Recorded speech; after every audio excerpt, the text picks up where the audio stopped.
กิน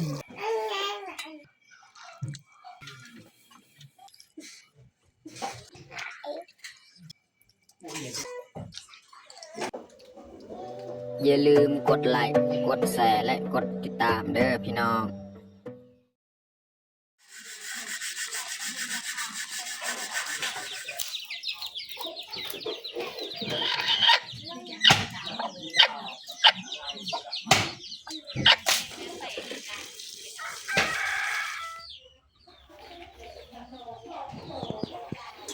กราบสบายดีเบิร์ดสุขุสุขคนยินดีต้อนรับเข้าสู่ซองเบาเยืน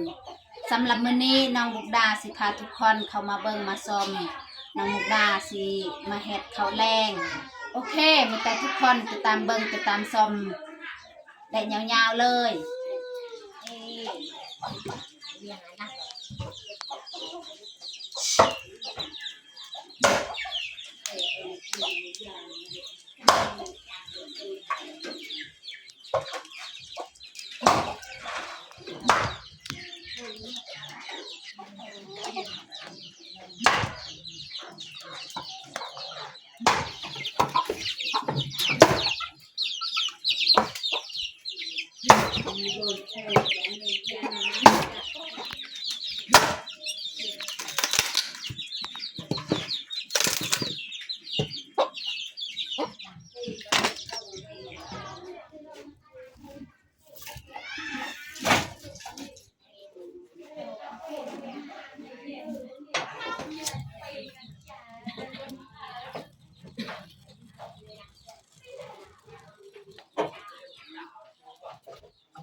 ตอนนี้เราจะเอาถ้วยบวงแล้วก็เอาไปล้างเลย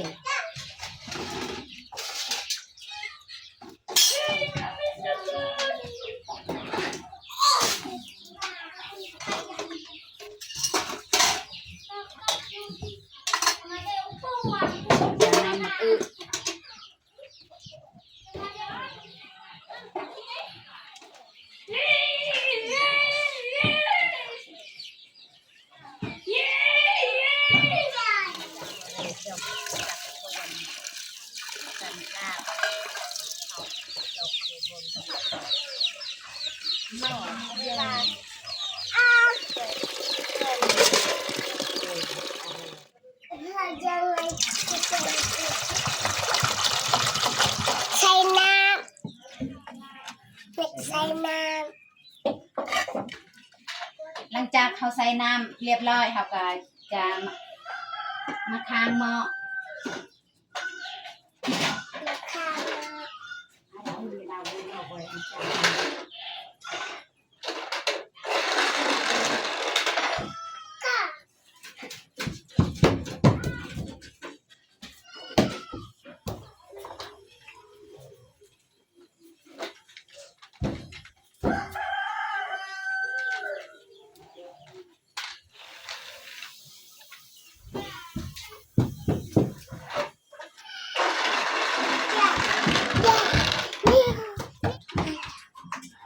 จะเอาตุกน้ำแล้วก็เอามาตัก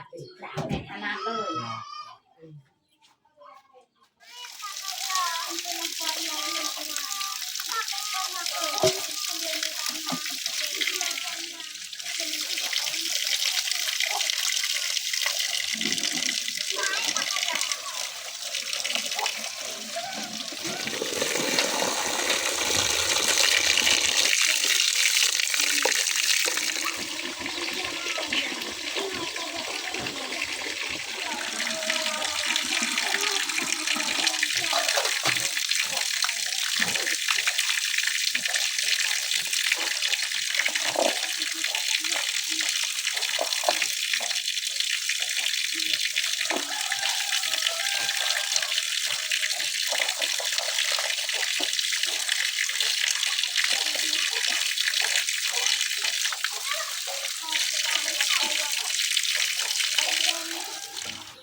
น้ำกะพอดแล้ว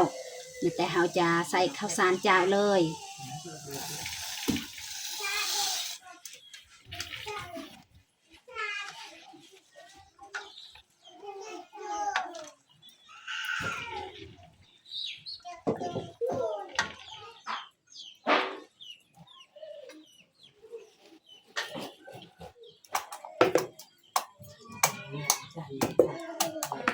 ตอนนี้เราจะทากมักเราจะเอามาเลี้ยงให้งู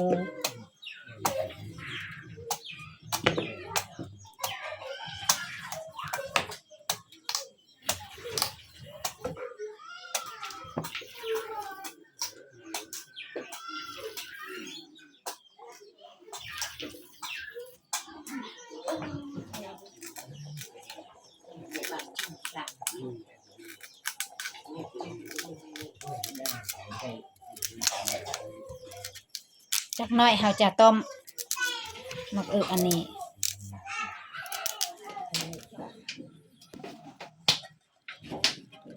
ตอนนี้น่าจะสุกแล้วข้าวของเฮากะข้าวของเฮากะสุกแล้วแต่เฮาจะปรุงเลยแล้วก็มาเฮ็ดอาหารต่อ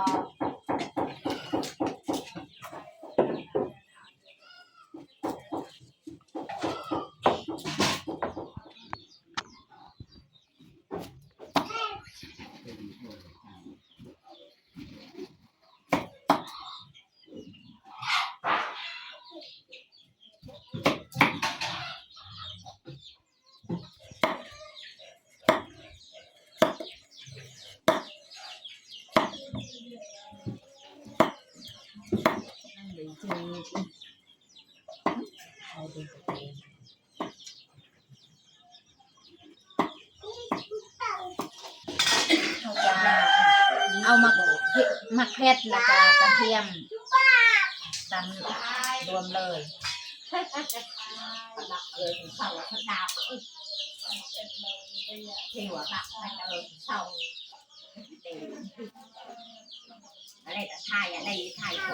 จะใส่มะแคนแม่คู่กว่า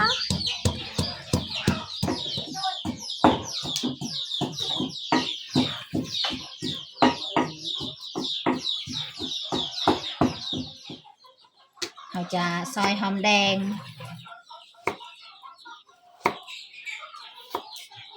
ฮัมเมอร์เนี่ยฮัมเมอร์เราจะใส่หอมแดงนี่ก็คือสิ้นไก่ที่พ่อแม่แบ่งมาให้สิ้นไก่อันนี้ก็สุกแล้วแต่เราจะเอาต่อแล้วก็คั่วเขาจะใส่เ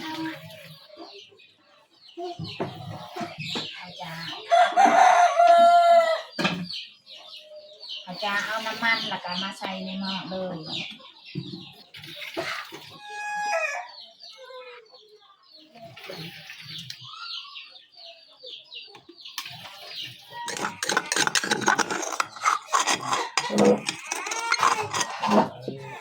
เขาจะใส่มะเขือแล้วก็กระเทียมมะแคนลงเลย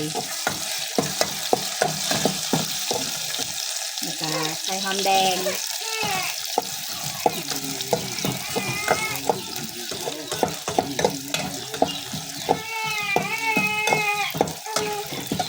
คั่วให้มันหอมๆเลย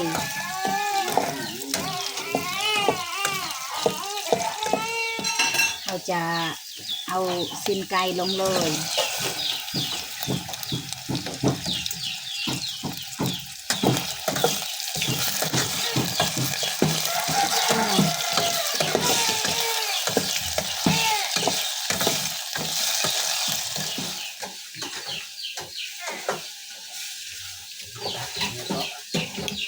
ติบเราจะใส่มักอึลงเลย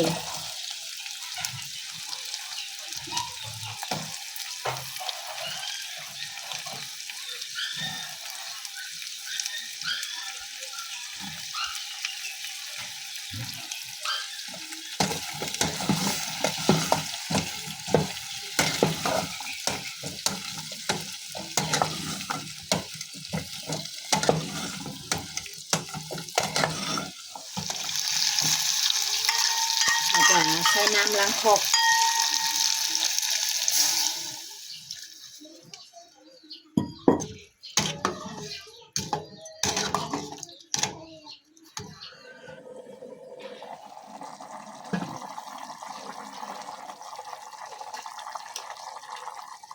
แต่เราจะใส่เกลือแป้งนัวจะใส่แป้งนัวนะจะใส่เกลือ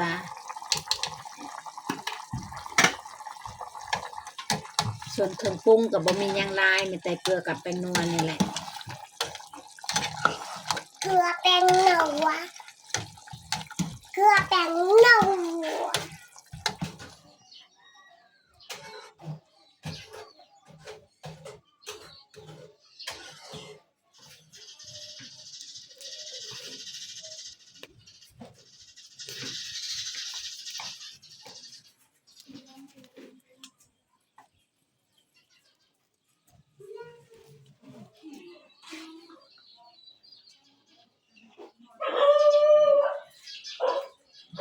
น้องพลอยก็กินข้าวก่อนแหละพลอยว่าหิวก็เลยกินข้าวก่อน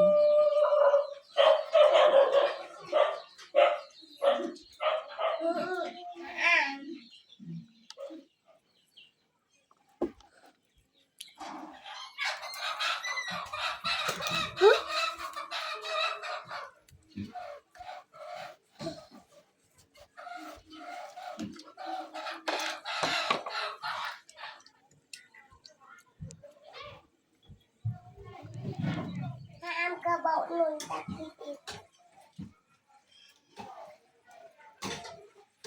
ไอ้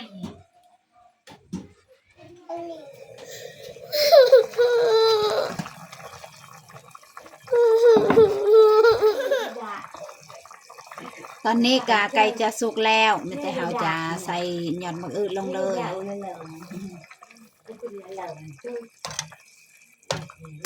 หย่อนมะอึกับบดน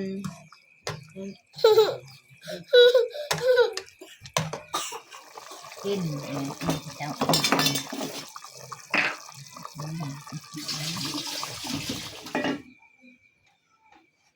ตอนนี้ก็สุกเรียบร้อยแต่เราจะปรุงเลย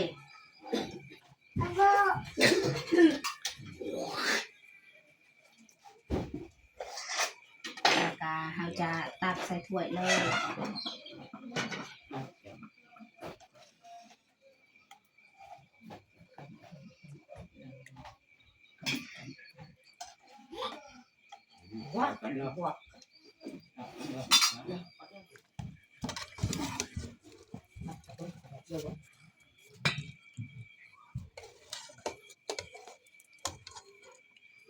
เรียบร้อย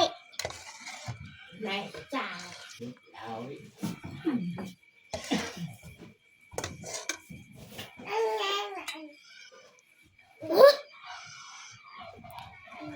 เราจะใส่น้ำเลย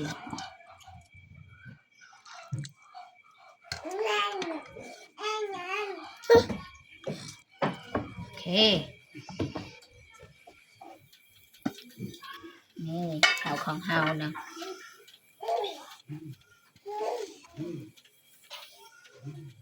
เราจะตักใส่ถ้วยเลยข้าวเจ้าของเฮานี่แหละข้าวให้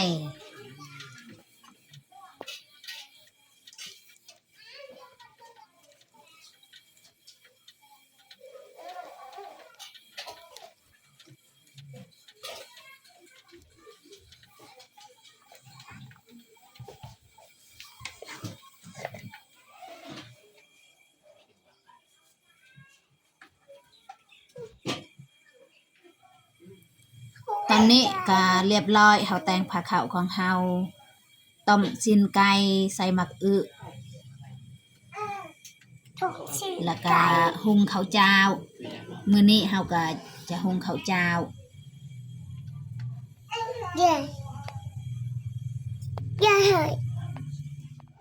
ตอนนี้ก็เรียบร้อยเมียจัดข้าวเนาะว่าเมียเฮ็ดทุกอย่างเลยเนาะสำหรับข้าวแรงมื้อนี้เนาะ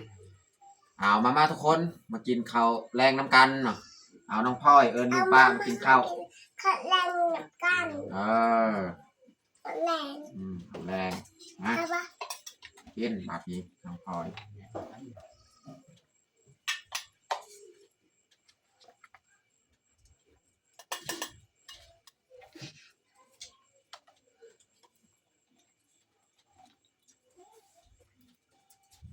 แล้วก็ แกงซีนไก่พี่น้องใส่มะอึ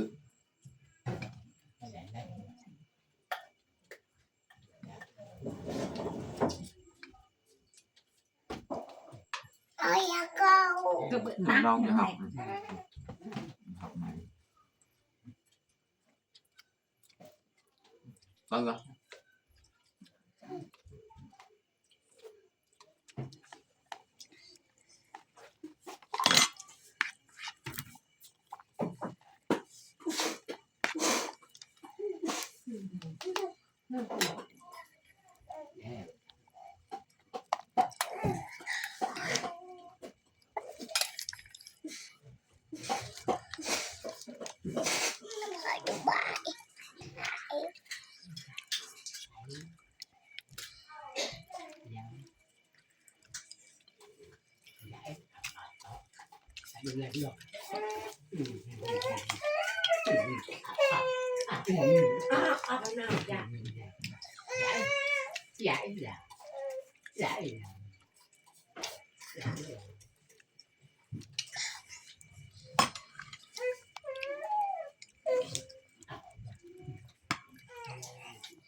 รวยนะเยอะด้วย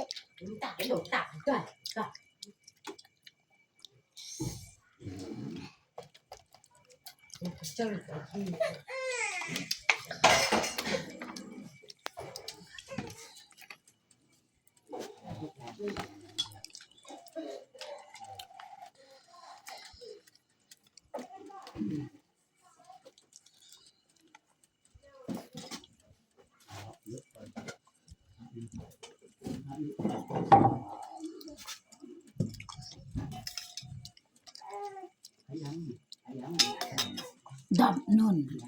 มะลาว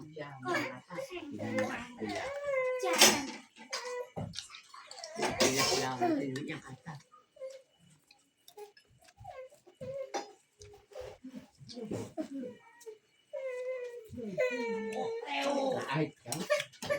nó về chạy vàng về anh em chạy vàng chạy ra một sẹt